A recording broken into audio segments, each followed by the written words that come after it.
Hello, friends. This is Mike Williams of the Sage Quay Radio Hour. I recently had the pleasure of joining Mark Devlin on Cara StLouis' Hard True podcast. This is hour 2 of the conversation with Cara. In part 1, Mark and I explained how the music industry is a social engineering tool, and in hour 2, which is this segment, we discussed the replacement of Paul McCartney back in 1966. Links to the first hour with Cara, along with links to our respective websites and media, are listed in the description box below. Thanks for listening. Hello, everybody. Now, welcome to the second hour of my interview with Mike Williams and Mark Devlin. And this is really special because now we're going to hone in on everybody's favorite topic, which is the Beatles. Okay. We can't not do it because it is such a huge part of our psyche. It is a huge part of our psyche. These four people who turned the world upside down. Yeah. So what I'm going to ask Mark and Mike to do is sort of remind us about the inception of the Beatles, take us up to 1966, and then they have so much to say about their evidence that it's really not even a question anymore as to whether or not Paul McCartney is actually Paul McCartney. So, guys, who wants to take us to the beginning of the Beatles? Well, I can start it if you will. Is that okay, Mark? Yeah, sure. Just a real quick overview, Cara. As we know, the Beatles hit the scene in 1963. They started as essentially just a rock and roll band playing in England. Also spent a lot of time in Germany. Then they were discovered, if you will, by Brian Epstein. And Brian Epstein owned a small record store, and he took an interest in the Beatles. And he then proceeded to try to get the Beatles signed to a major label. The first label they went to, Decca, turned them down, allegedly, and then they wound up with EMI. From there, the Beatles, their first couple of albums, they came out with songs. Some of the songs were Lennon and McCartney compositions, but they did a lot of cover music. And as their albums progressed, they got more and more away from, in fact, they got completely away from cover music, and then the compositions on the albums were all Lennon and McCartney for all intents and purposes. Then Epstein died when he was 32 years old, right before his 33rd birthday. We'd maybe talk about that a little bit. And it was very interesting. After Brian Epstein died, that's pretty much when a lot of things, in my view, started to change for the Beatles.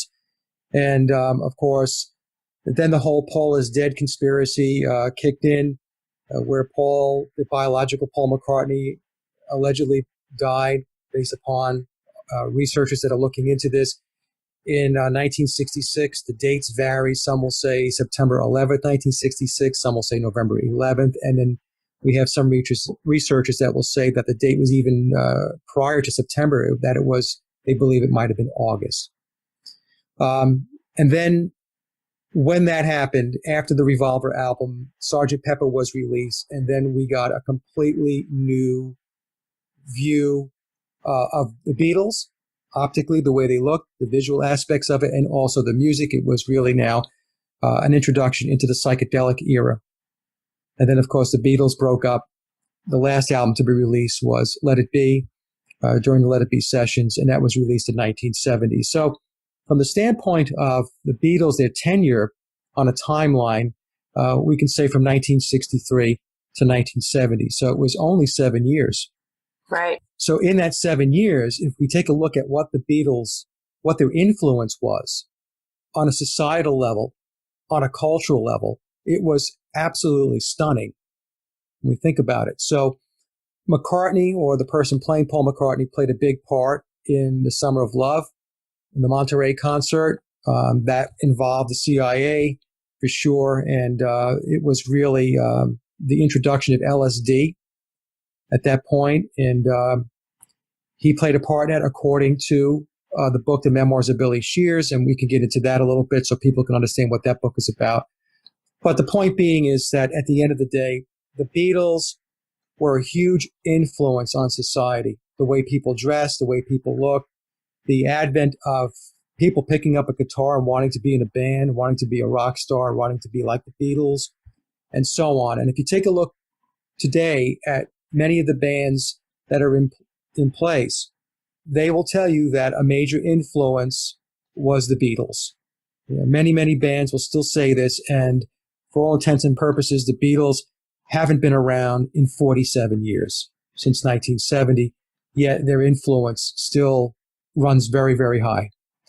So, tremendously influential in the music scene, in entertainment, and in our society and our culture. Yes, you can't underestimate their impact, can you? No. Yeah. Mark?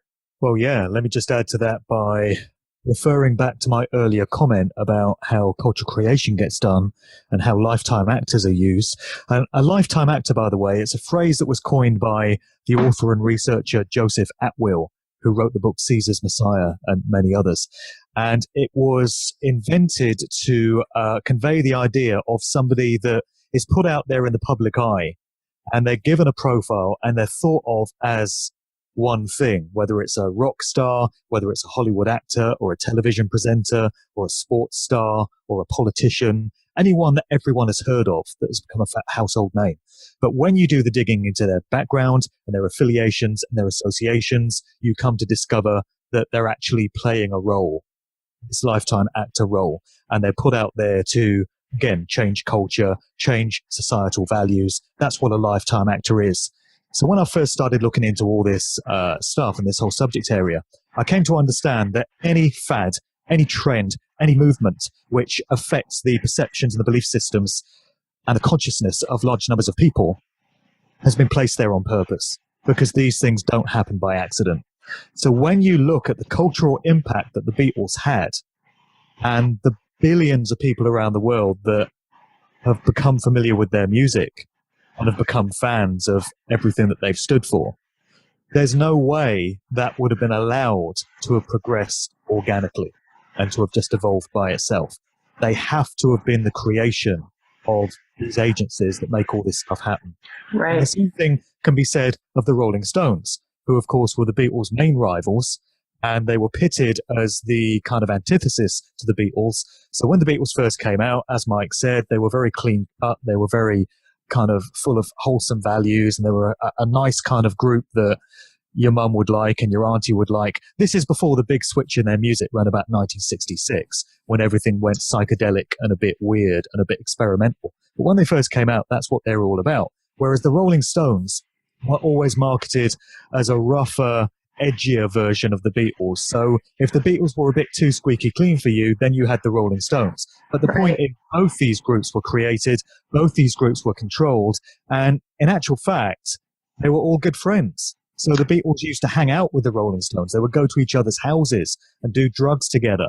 And there was this guy, Andrew Loog Oldham, who was a manager of both bands. He hopped over from the Beatles to the Rolling Stones.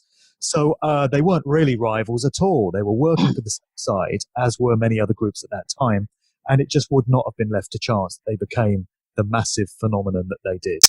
You know, so often it's easier to explain a situation and to convey what it's all about by stating what it isn't. So you state it in the apophatic. So, for instance, when it comes to 9/11, there's so much disagreement among alternative researchers as to what really happened that day. Were we looking at exotic directed energy weapons? Were the planes holograms, etc.? But the one thing we can all agree on is that it didn't happen the way we were told it did by the mainstream media. So whatever it was, wasn't 19 Arab hijackers with box cutters. When it comes to Paul McCartney, there's all kinds of opinions and conjecture and speculation over whether he actually died. Of course, there's this whole Paul is dead research community, which will insist that the original Paul died, but we don't actually have any documented proof that he died. We have lots of symbolic clues. We have lots of things that kind of hint at the fact that he did, but we don't know for definite that Paul died in 1966. That's the kind of conventional narrative in all of this. We don't really know who the individual that is playing the part of McCartney is, although there's strong clues in that area as well. But the one thing that we can be sure of, as far as I'm concerned, is that the individual today claiming to be Paul McCartney is not the original biological James Paul McCartney. So as far as I'm concerned, you start from there. And really, I refer to this whole thing as not PID, but PAP, which is Paul ain't Paul. Paul ain't Paul. So okay. You can go a long way by stating what isn't the case. And what isn't the case is that this guy is not Paul McCartney. Yeah, I have to say I have an advantage, maybe on some of the listeners right now, because I have heard some of the arguments that you guys have made within the last year or so. I have to say I agree with you. I don't know that it hasn't been proved, Mark, but hey, you're a clean researcher, and you have to say, look, it is what it is right now, and I can't say for sure. So, okay, so let's start at 1966 then. Possibly September 11th, maybe August. I don't know. What happened? So the story goes that he left the studio that evening, and he got into his car, and he had a tiff. Now, some researchers will say that the argument he had was with John Lennon, and others will say that no, Lennon was in Paris. He had an argument with Brian Epstein over song allocations for the next album. So I guess maybe perhaps he was annoyed that he had to write so many songs in X period of time, and so that kind of bothered him. So he got in the car. It was bad weather. It was raining, and he picked up a hitchhiker along the way. And then there was a car accident, and it was a very, very bad car accident. And the way the story goes is that he was decapitated. September 11th is the date that is assigned. It's primarily, and I should be fair about this, it's assigned by the book, The Memoirs of Billy Shears, which is a very interesting book because even though the author is Tom Harriet, the book is in the first person, and the first person who's telling you the story is a person who claims that his name is William Wallace Shepard, or Bill Shepard. And he claims to be the guy that's been playing Paul McCartney for the last 50 years. Yeah. He's the one that has the main contract. So that's the story. And what then happened was they had to come up with a replacement. And why they had to come up with a replacement, well, those stories kind of vary also. Some will say that they did it because the Beatles were so important to so many young people that to come out and talk about the loss of Paul McCartney would just be devastating to the fan base. And of course, the other side, maybe the more cynical part of it, which is more where I'm leaning, is that, well, they did it for a reason because it was going to be a new phase of what the Beatles were going to bring to the table. Yeah, but let me just interject really quickly. Mark, you probably heard Thomas Sheridan say this, but it's in point of fact, decapitation causes a mass hysterical hallucinogenic effect in anybody who sees it. So I see that as symbolic because what happened between one bit of that music and the next? The first was the clean cut music, and the second part was the psychedelic music. Yeah. And you've got symbolically, you've got a decapitation in there. Yeah. Yeah. Anyway, go ahead. No, so then we had the introduction of this new guy into the band. He had undergone plastic surgery, and actually I refer to it more as reconstructive surgery. And this is why Epstein had come out, because Epstein actually died in 1967. Before I had said when he died, and then Sergeant Pepper. But what I meant to say, when I mentioned Epstein before, was his death to me denoted a major turning point in the whole Beatle construct and where they were going. But in any case, so this new guy had to undergo these surgeries. He claims in the book that it included fillers and also the use of latex. And this is why Epstein had come out and said, well, the Beatles are not going to tour anymore. Right? They're not going to be playing live anymore because the music is not growing. It's getting lost in the sauce. They can't hear themselves into playing on the stage. They want to devote more time into the studio so they could be more creative and imaginative and turn out bigger and better music, right? So that was pretty convenient when you think about it. And then there was a whole process of getting the public and the masses to get them oriented to the new guy. And the way they did that, Cara, in my opinion, and I'm sure Mark will agree, is the whole introduction of Sgt. Pepper itself, the whole album cover, the way the Beatles looked, the way they dressed, the longer hair, mustaches, beards, very, very different than what the Beatles look like if you went back to the Revolver album or you went back to the Rubber Soul album. I mean, this is a completely different look. So what they did, what Tavistock did was, in British intelligence, is they didn't just work on him to make him look more like biological Paul with the surgeries. What they did was they changed everybody by changing the entire look of the band. Oh, yeah. You see? right? So Lennon comes out, he's got his granny glasses on, his hair is longer, he's got the beard and the mustache, and the whole band, the whole thing changed. And so what happened was when you looked at it as a Beatle fan, you were taken back by it. It was like, wow, look at this. This is unbelievable. Look at the Beatles. Look at how much the Beatles have changed. The Beatles have grown up. Look at them now. Yeah. See, so that little tactic, what it does is it really sets the focus and the attention. It takes it away from that one guy. Yeah. And it spreads it out, and it makes you look at everything. I mean, even looking at the album cover itself and all the people that were standing behind the Beatles, there was a funeral scene. You're just taking all that in, and it's almost sensory overload at that point.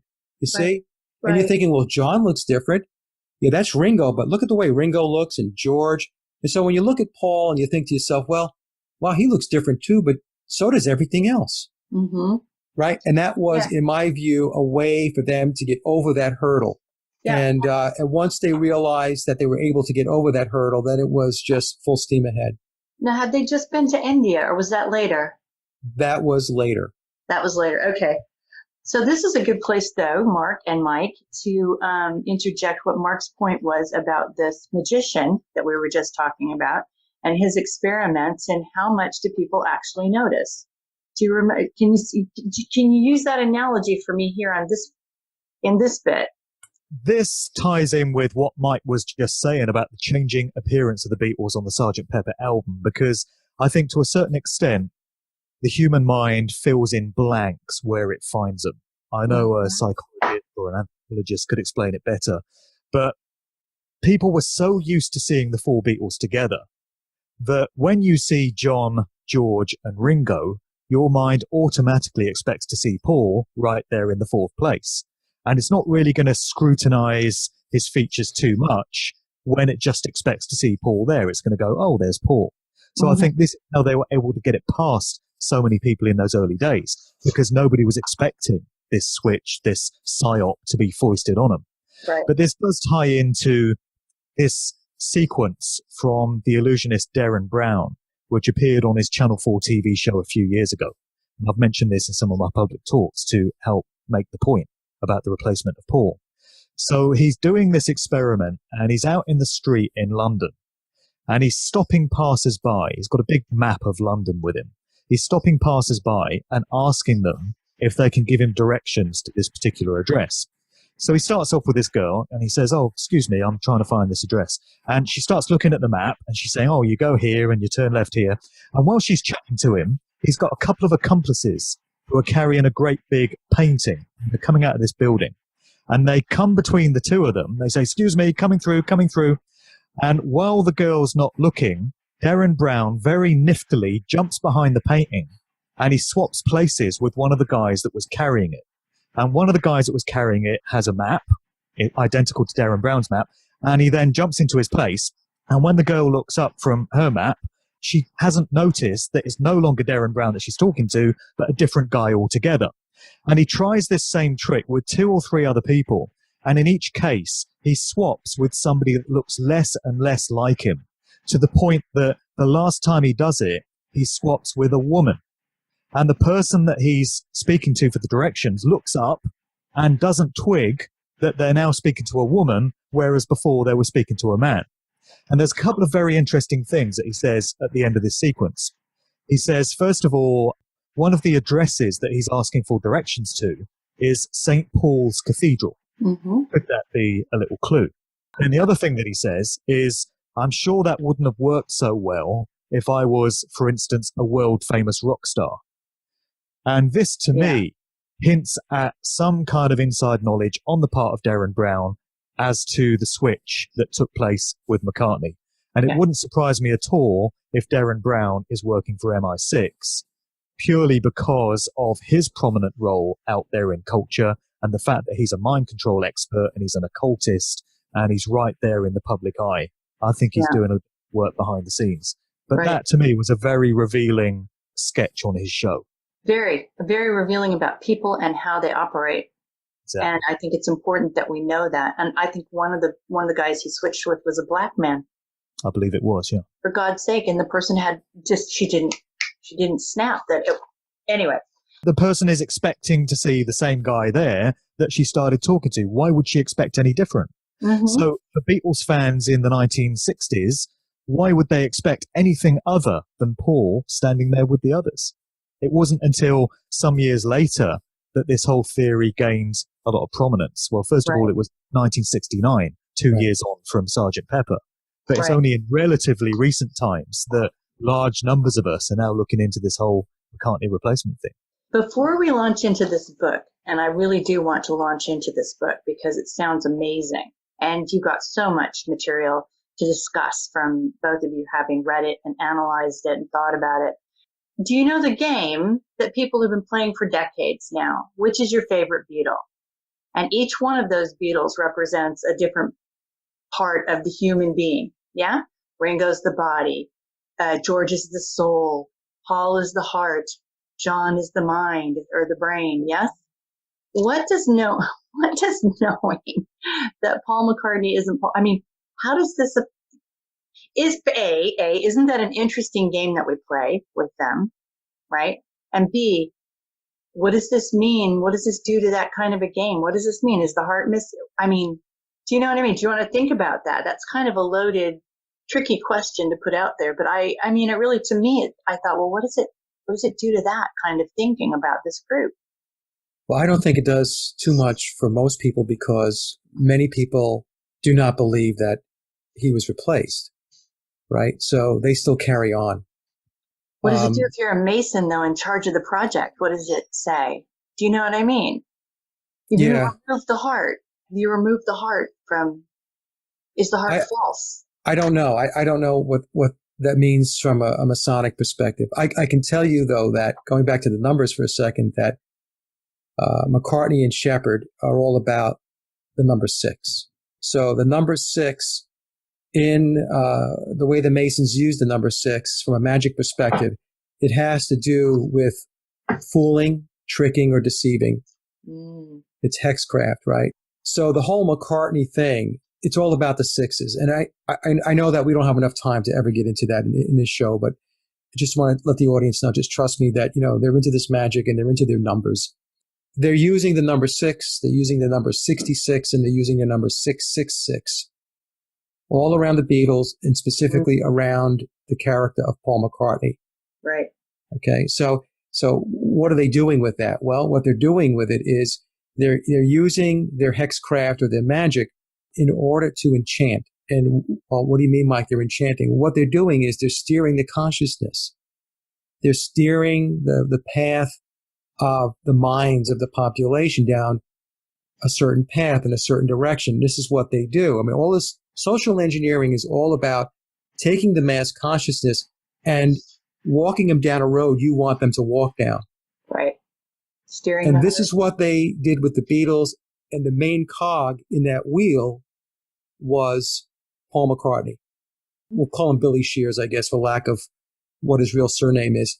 And Billy Shears, the replacement from 1967 on, he was, in my view, a handler inside the band, and he was directing the ship. He was the guy that was in control. And in fact, he'll say in the book, for those folks that want to read the memoirs of Billy Shears, that the entire concept of Sgt. Pepper, everything about the album, everything, not just the songs, but the way the album was put together, the design, the colors. In fact, the entire album is Masonic from A to Z.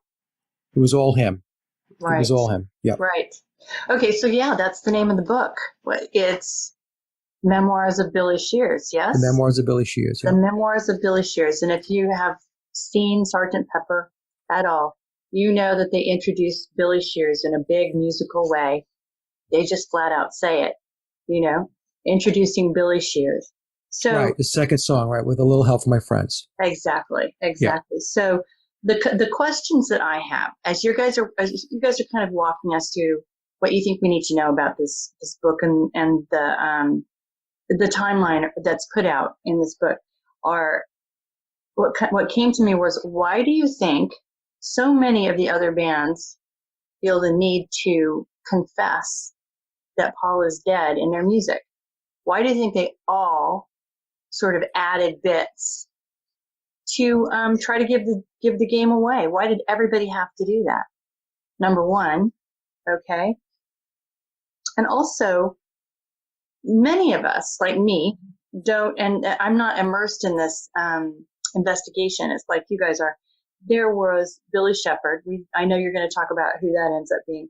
But then you have this sort of line that goes from a character called Phil Acro to Vivian Stanshall, British character. I have no idea. I don't know who that is. Mm-hmm. To McCartney. Yeah. So help us sort of know that path as well, if you would. Did you want to take that, Mark, or you want me to take it? Well, I can answer the first bit if you like, and I'll leave the Phil Ackrell, Vivian Stanshall business to you. Okay. So Cara had asked about why we get these clues put out there by the other artists. And of course, the massive array of clues that were put out there through the Beatles albums in terms of audio clues, lyrics, and little inserts and backmasked messages in run-out grooves and that kind of thing. And the pictorial clues as well. On the sleeve of Sgt. Pepper, on the sleeve of Abbey Road, in promotional pictures that were put out of the Beatles. So many of these things seem to be conveying the idea that McCartney has been replaced. It's no longer Paul. And actually, most of the clues convey the idea that Paul is dead. I mentioned earlier that we don't actually have any documentary proof or evidence that Paul is dead, but certainly the clues all point that way. And the reason from my research why clues are put out there in this way is because the controllers of these industries, the occultists that I spoke of earlier, feel the need to communicate to us, the general public, what it is they're doing. And they do it in very cryptic ways, in very symbolic ways. Often it's by way of numbers, often it's by way of very veiled symbolic imagery. But nevertheless, as they see it, they've given us an opportunity to understand what it is they're doing, what they're all about, what the true nature of the situation is. It's known as revelation of the method. Predictive programming also ties into this. It's another facet of it. And it's a favorite tactic of occultists and magicians, sorcerers. They have to let us know what they're doing.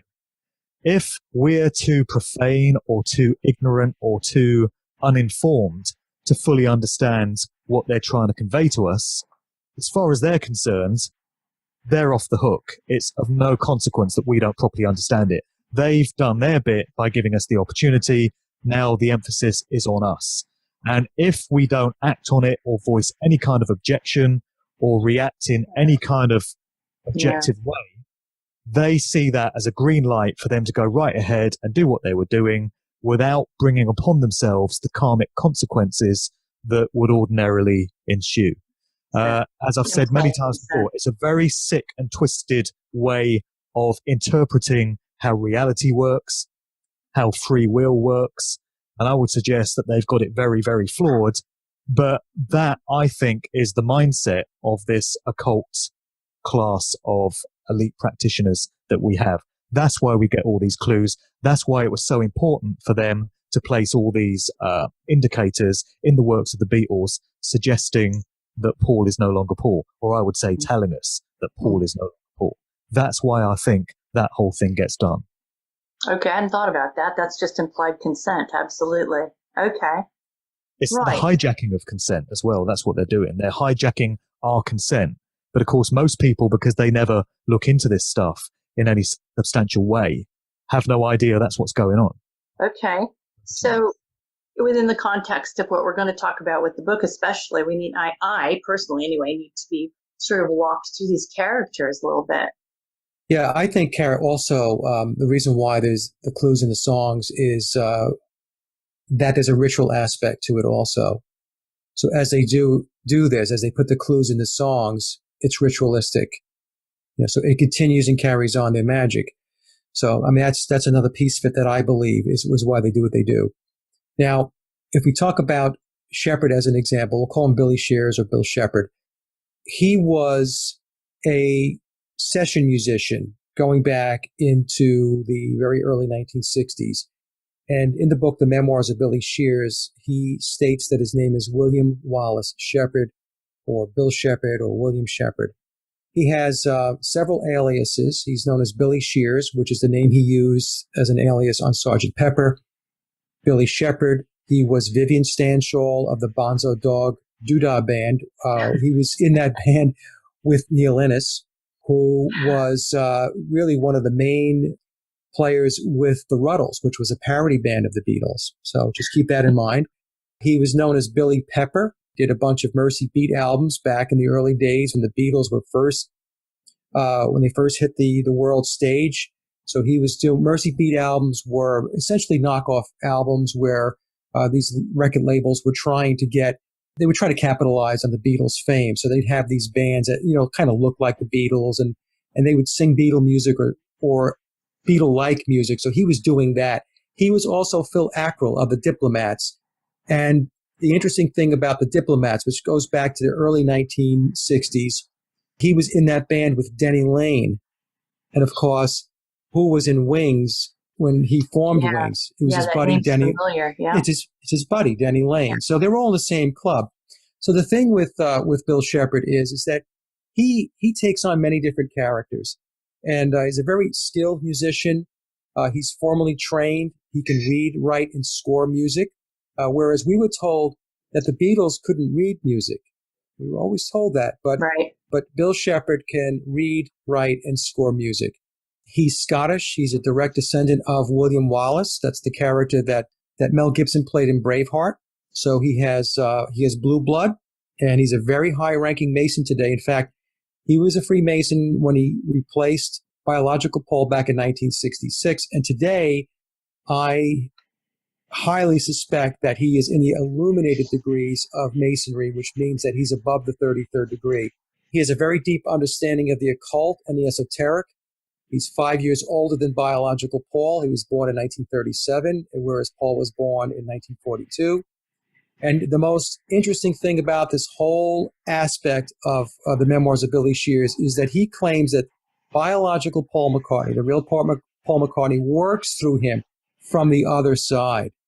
Oh, I see. Yes, all right. So he's connected with Paul from a spiritual perspective. All right. So a lot of people have a lot of trouble getting their heads wrapped around that, but I'm just explaining what he is saying in the book, The Memoirs of Billy Shears, and this is how he approaches it. Isn't there a way? I mean, don't people often talk? I mean, Gaga. There's this rumor about Gaga having maybe helps to knock off someone that she used to sing with, and she's got that soul is sort of attached to her. Yeah, that soul is chained to her in a way, and you'll every once in a while see a story of her parents begging her to let their daughter go, that kind of thing. So what do you think? I mean, he says he's got Paul. Maybe he does have Paul. I don't know. Look, anything in this realm, when we're talking about the occult and we're talking about the esoteric magic, I mean, we know what Aleister Crowley was about, right? At least those of us that are listening to this show probably have a fairly decent understanding of who Aleister Crowley was. Yeah. I mean, it was all about that. It was all about connecting to unseen forces. It was all about that. It was piercing the veil. So again, in the book, he makes it very clear that he is very much trained and in the know with regard to the esoteric, with the occult, that he is a Freemason. And like I said, he's a very, very high Freemason today. And again, I'll state it again. He's in the illuminated degrees from my perspective. So I don't toss anything out, Cara. Do I think that it's possible that he's engaged that way? Yeah, it could be, because our reality is not what we have been taught and told that it is. We've been basically kept in a small little box about what really goes on with existence and reality. Whereas these folks, especially when they are as developed as they are along the ladder of the secret societies, I mean, they know a whole lot more about how all this works than we will ever know. Right. Okay. So 1966 arrives, Paul dies, they bring this guy in. He is what Mark calls a lifetime. You guys were calling him a lifetime actor. He's a lifetime actor. He takes over the band, and it's demonstrated probably a million different ways that he's taken over on both in the music and on the cover of Sgt. Pepper, and everything that has anything to do with Sgt. Pepper. Lets the world know, if you have any clue as to Freemasonry or the esoteric sciences in that way, that a new sheriff is in town. Yeah? And then what happens? You want to take it, Mark? I'll let you continue, Mike, but I just want to throw in at this point that although you mentioned earlier that Billy Shepherd got the full-time contract to replace Paul, I know that you agree with me on this. There would appear to have been more than one replacement. So if the waters weren't muddied enough already, now we have this additional element, which is, I think most researchers into this area would probably concur that there has been more than one Four, as they're known. So Four is the name that's been given to the replacement, fake Paul or faux Paul. But although there has been this full-time guy, there would appear to have been a few others that have stepped into the role from time to time as well. And it was the photo montage that you put together, Mike, a while back that really opened my eyes to that. And I've got to say that the more I look into this whole area of research, the more bloody confused and befuddled I become. It's the ultimate mindfuck. It really is. because I've become Paul blind.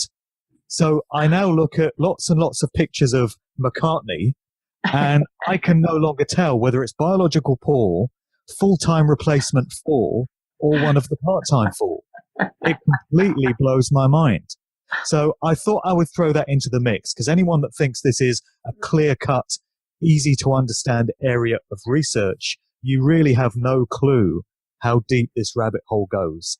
So I think you would agree with me that there's been more than one Four. Oh, absolutely. There's more than one Paul and or Fall. That's why I had put the montage together, the collage together, Cara, as Mark had said, because when I was going through this, I said, what happens is we are shown Paul McCartney, the person playing Paul McCartney. It's basically in isolation. We see him on TV or we see him in a magazine, whatever, and we look at him and we say, oh, that's Paul McCartney, Mm-hmm. But then when you take the pictures over time and you put them next to each other, this is not the same person going along the timeline. In Right. some cases, it is the same person. You can see that they very much look alike. Other times, they don't look anything at all like the picture you just looked at. Right. So the way it's explained in the book is that Bill Shepherd has the full-time gig. He has the full-time contract. So he's the guy that most of the time he's playing the character of Paul McCartney. But there are times when he's not. And, when are those times? People ask me that all the time. I say, well, perhaps when he was getting a facelift, or he was getting fillers, or perhaps he just needed a break. He just needed a vacation, some time away. And so somebody else filled in from a cameo perspective or whatever. So, but Mark is absolutely right. It's not just, biological Paul, and then all we see from 1966 or we'll say 67 Pepper on is just Bill Shepherd. That's not the case. It's mostly Bill Shepherd, but there are other times and instances when we're looking at the media, pictures and video where it's not him, it's somebody else, another lookalike. So going back to what I was saying before, he took over the helm of the Beatles, and he did that by actually meeting with John Lennon with Brian Epstein, and he explained that in order for him to do this, that he was going to lead the Beatles going forward. And according to the book, Lennon caves in because he's under duress, that his childhood friend, his bandmate, his buddy is dead. And so he just says, fine, you do it. Go knock yourself out. And so from that point on, Bill Shepherd, as Paul McCartney, is the leader of the Beatles. And this is why, even in later years, we see a bunch of goofy stuff going on where he does a lot of revisionist types of history about the Beatles, about even he wanted to change the credits for the song title, for the song titles, right? So if you had, as an example, we'll pick Sgt. Pepper, where it says Lennon and McCartney. Well, he wrote that song as Paul McCartney. So at one point, a few years back, he was floating the trial balloon to get that switched over to McCartney and Lennon. So A Day in a Life, as an example, was mostly John Lennon, although McCartney or Bill Shepherd wrote the middle part of it. Let's just say it's a Lennon song for the most part. that's okay, Lennon and McCartney, because Lennon was the primary songwriter for A Day in the Life.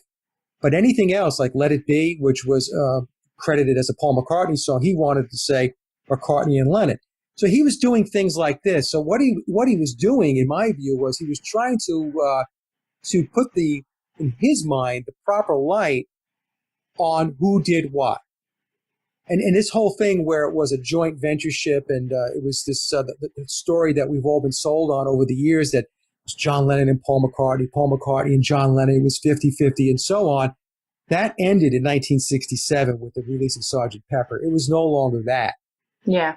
Okay. Yeah. In fact, in the book, he even says that he had spent so much time in the studio on Sgt. Pepper and working it that he re-recorded tracks that were recorded by the other Beatles. He erased their tracks and then he played the instruments, right? He redid the tracks. Mm-hmm. So a lot of people are going to be like, well, you got to be kidding me. But that's what he states that he did in the book. And so we see this type of behavior. We see a very different character, a very different personality emerge from 1967 on. And if people are really honest with themselves, they should be able to acknowledge the fact that the guy that was doing talk shows and interviews post 1967 to this day is a guy that he comes across as very arrogant. Yeah. Right? He's very arrogant. And that's because he, in his mind, and within the secret societies, in other words, within his community of Freemasonry and the Illuminati, he has established himself as a major league player. He was knighted by the Queen twice. I thought it was once, and then Mark told me on a show that we did together that twice. He's been around the block twice with being knighted. Yeah. So that's it. So what happened was this guy, the Beatles became his band, and he was steering the ship. And it's not to say that it was easy for him, because in the book he states that he had a lot of ongoing friction with the other Beatles. That he essentially had a love-hate relationship with John Lennon. There were days when Lennon couldn't deal with him and would be nasty toward him, and there were other days when they got on okay. Yeah. There was apparently a lot of animosity with George Harrison. We can see that especially during the Let It Be sessions, but even beyond that in the solo career. There's interviews where, especially in the 1980s, where George doesn't have a whole lot of nice things to say about him. Right. And this starts to get kind of interesting, because you're thinking to yourself, well, if they were childhood friends, why would you be talking about each other the way you're talking about each other? Why would you be unloading and dumping on each other? You know, I understand that sometimes you have a falling out, but I don't know. Something just didn't smell right. And so when you go back and take a look at it now. Sorry to interrupt. I think the other smoking gun there is McCartney's reaction to the news of John Lennon's death. Oh, yeah. You can get that video on YouTube. And as you said, these guys were supposed to have been childhood friends that have shared this wonderful, life-changing adventure together. Right. And John Lennon gets taken out in this horrific burst of violence very suddenly. And the reaction from Paul just doesn't ring true for some reason. As he was chewing gum, Mark.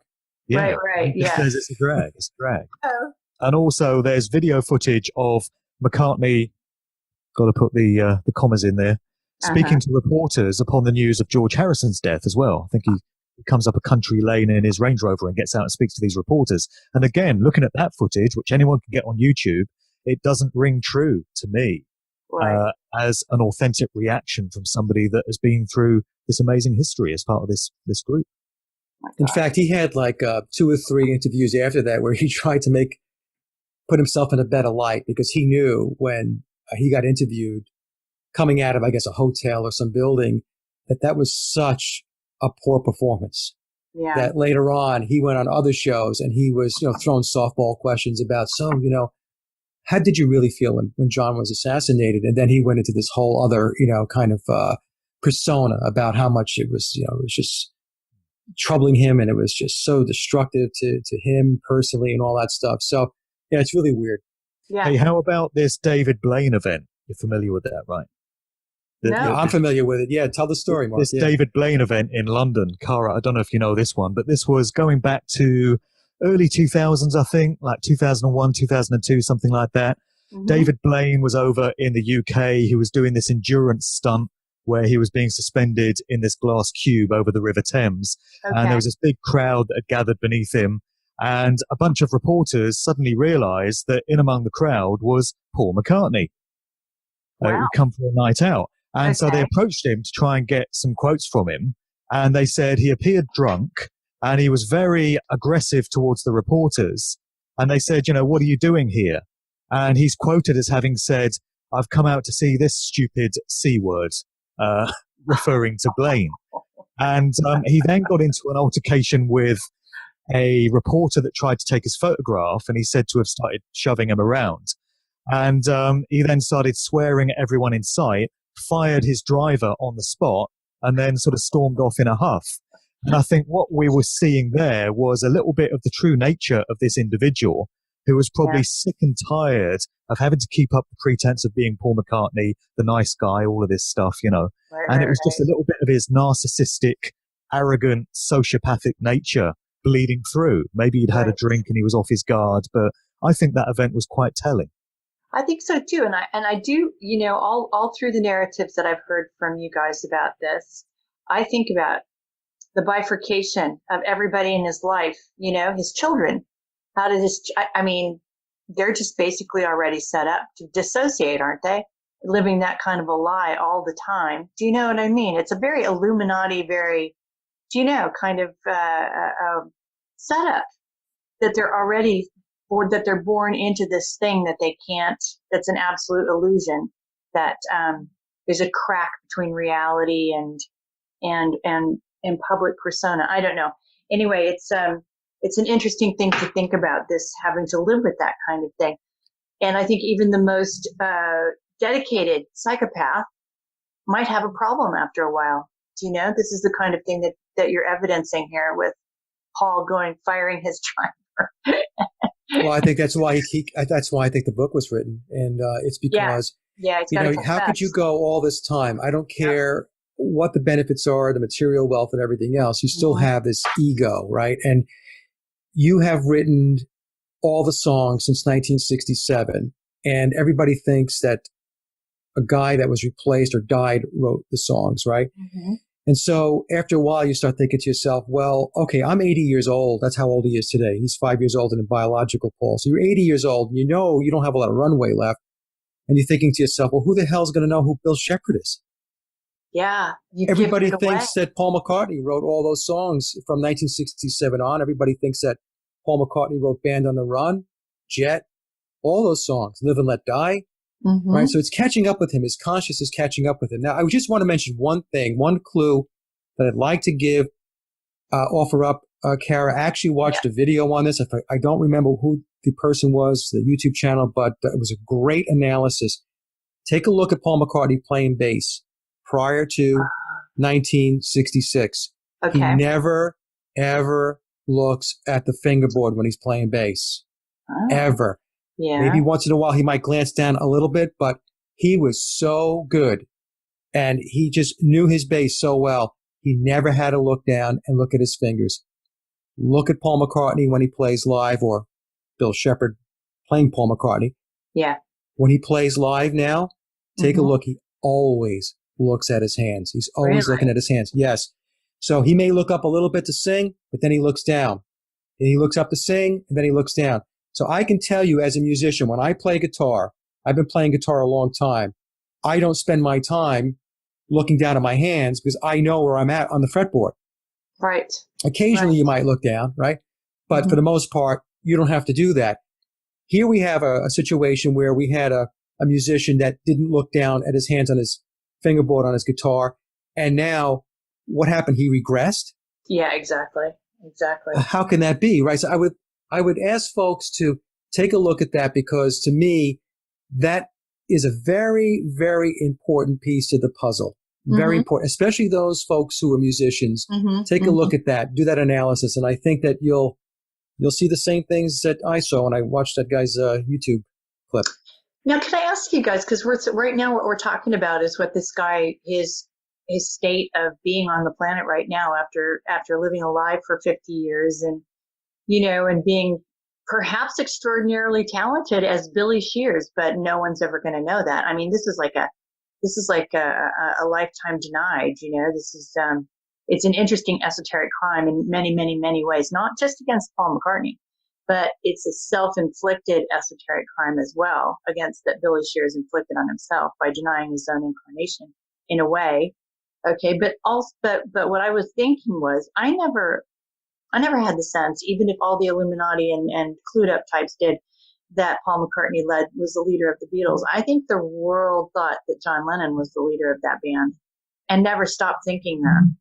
That's what was portrayed to us, that Lennon was the leader of the band, because it started when Lennon was with the Quarrymen way back in the 1950s. And then, Paul McCartney came on board, and then McCartney introduced George Harrison. Mm-hmm. And then they had become, the Silver Beatles, and then they became the Beatles and so on.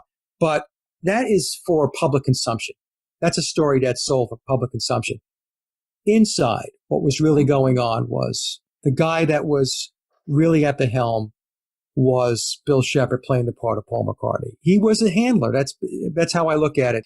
The Beatles always had handlers, but they weren't in the band. They weren't in the band writing the music. So when Shepherd came on board, he was now, integrated into the very fabric of the songwriting as a handler that was part of the four guys now. Right. So another thing, though, I'm just curious about this. Ringo Starr's the only one who didn't have some sort of assassination attempt perpetrated against him, right? Why was Lennon shot then? What was going on there? George Harrison, didn't he have at least one attempt at killing him with a knife? Yeah, in his Friar Park. Yeah, his Friar Park estate, yeah. Yeah, so is that wrapped? It's got to be wrapped up in this, guys. It's got to have something to do with this. We'll let Mark take that, yeah. Okay. Yeah. Well, yeah, there's all kinds of theories as to why John Lennon was taken out. He certainly had become a thorn in the side of the establishment of his day, particularly the Nixon administration that had tried to get him deported from the US many times. Yeah. He was an anti-war activist and civil rights activist and stuff, and he was obviously upsetting some very powerful people with his messages. And I certainly think that Lennon is somebody that went off script in his post-Beatles years. I think when he was a part of the Beatles, he was very controlled. He did what was required of him. It wouldn't surprise me if he was under mind control. When he hooked up with Yoko Ono, many researchers think that she was some kind of mind control handler, and that wouldn't surprise me at all. But then you've got the interesting paradox of him coming out with all this amazingly conscious music in his solo years and making all these incredibly powerful statements and spiritual statements through his solo music. So, that's just an enigma in its own right. It wouldn't surprise me if him being taken out was connected in some way to the McCartney replacement. Maybe it was some method of damage limitation. Same thing with George. So you had this guy that broke into his Friar Park home in Henley-on-Thames in, I think it was the night before New Year's Eve, 1999. And he was badly stabbed. This assailant kind of had this altercation with him on the stairs, and George was badly stabbed up, went into hospital. He was dead within 2 years. He died in late 2001.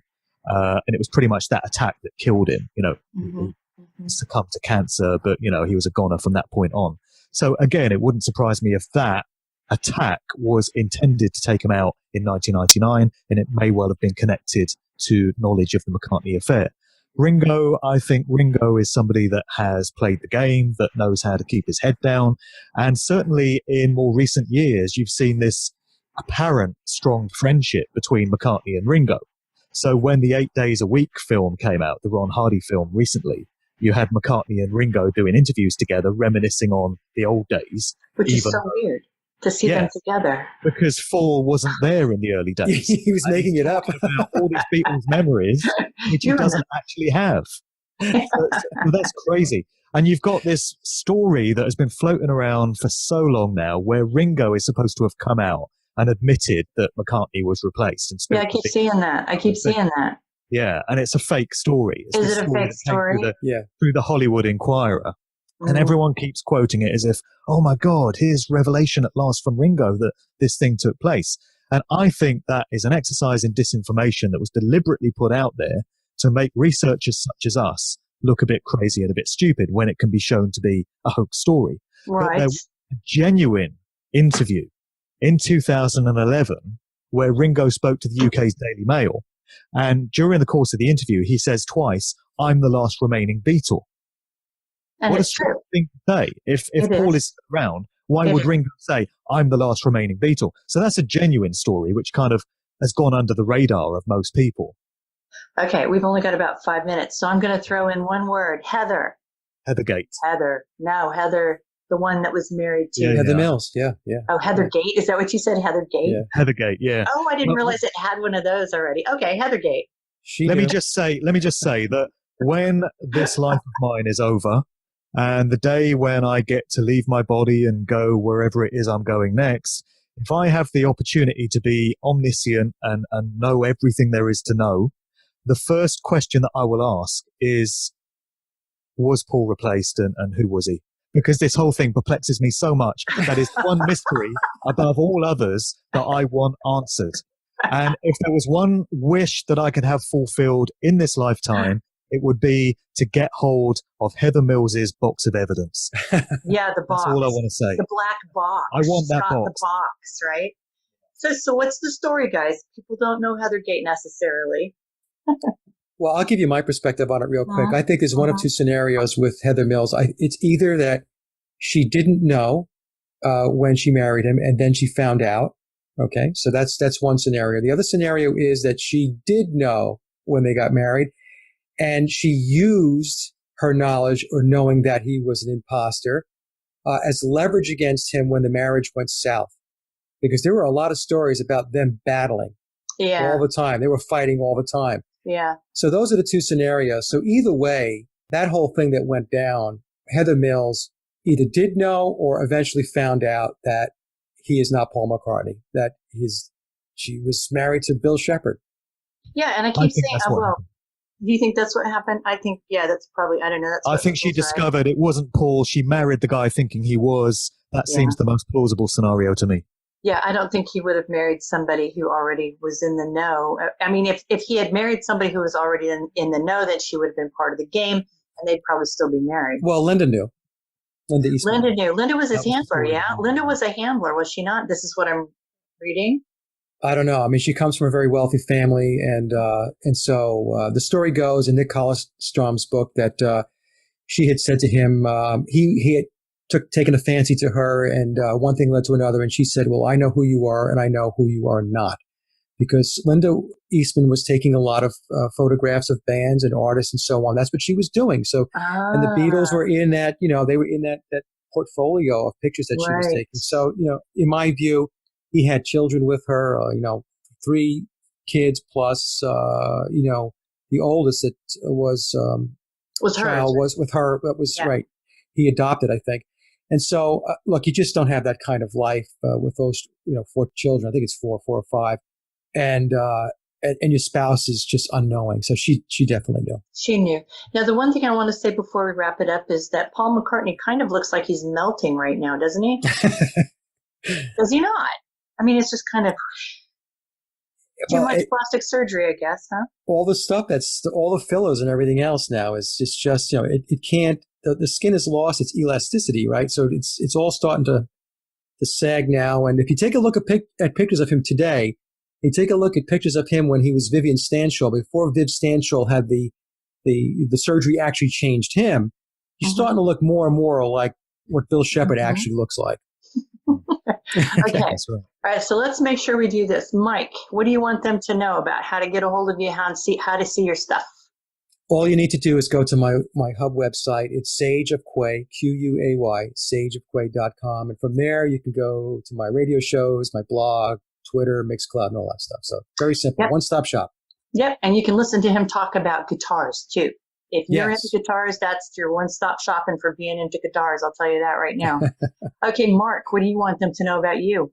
Well, Cara, let me just very quickly make a couple of points before we go off. I know we're limited in time, but I just wanted to make the point that this whole McCartney replacement could not have taken place without the full complicity of military intelligence and other aspects of the establishment. The police, the judiciary, MI6 or MI5, sorry, the British intelligence agency that are supposed to vet anyone that comes into contact with the royal family. So the Queen knighted McCartney in 1997, there would have to have been a full background check done on the guy. So even if it had been possible for this switch to have taken place in the 60s and for it to have gone under the radar, that is the point at which it should have been discovered that there are some anomalies and he's not necessarily who we're told he is. Right. So it just smacks to me of the whole thing being a military intelligence operation, and any kind of scrutiny that would ordinarily have been applied to this guy has been negated because that's who's in charge of this show. Right. The other point I wanted to make is that I would not be surprised if we get disclosure about this whole replacement affair when this guy, Shepard 4, dies. So he's 80 years of age. How long has he got? 10, 15 years tops. This is a personal opinion. Many others may well disagree, but I'm thinking of what we got with the Jimmy Savile affair, where we only found out about his true nature after he had died. And there have been a whole bunch of paedophile British MPs and lords we've only found out about after they've died in terms of what they were really into. So I would not be surprised if we get this shock headline in a few years after Fall has passed that states, oh my God, we've just realized that this wasn't Paul McCartney. Because it goes back to the revelation of the method, telling us what they're doing, but they also protect their own. So they only let this stuff go out when they can no longer answer for it. That's just personally how I feel about it. But the good news, Mark, is you and I will be prophets. You will. Well, we'll be sages. Yes. You're already a sage. Sage. Thank you, guys. You had asked me about my information. Yes. The one-stop shop is markdevlin.co.uk. My book, Musical Truth, is out. It's available on Amazon. You can also go to musicaltruthbook.com. And Volume 2 will be out early in the new year. So early in the new year. So we're going to be having you guys back at that point, right? Everybody's going to read Mark's book, and then we're going to come back and talk about that, right? Well, that would be good. Yeah, that would be good. Okay. All right, you guys. Thank you for coming. It'll be up sometime tomorrow, and you're beautiful, beautiful people who do really clean, really good, really deep research. And I appreciate that about you. I really, really do. Thank you so much. Well, thank you, Carol. Okay, bye-bye.